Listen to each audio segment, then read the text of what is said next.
अस्थिर देखुनी भक्ता, अस्थिर देखुनी भक्ता, देवी वदनी पुनश्च काकाला.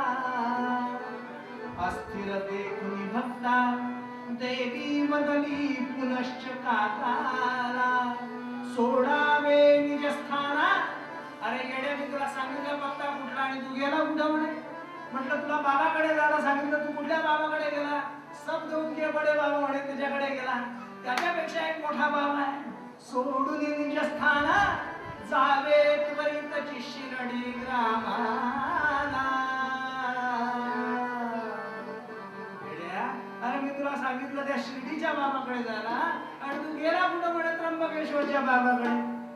नाथाने त्याला शब्द केले, रोग झाला डोक्याला, औषध लावी पायाला. म्हटलं काय झालं. नाही म्हटलं डोकं दुखतंय. म्हटलं मग औषध कुठं लावलं. नाही म्हटलं पायाला लावलंय. अरे म्हटलं लेका डोकं दुखतं तर पायाला औषध लावून चालेल का, डोक्यालाच लावायला पाहिजे ना. तसं म्हटलं मी तुला सांगितलं कुठला बाबा, तू गेला कुठं. त्या बाबाकडे जा. तो बाबा अखिलाधीशा तत्पदी सारी शिरलना, दिववेर सारी तव चिंता, का करीसी उगा चिंता, जा शरण तू बाबा.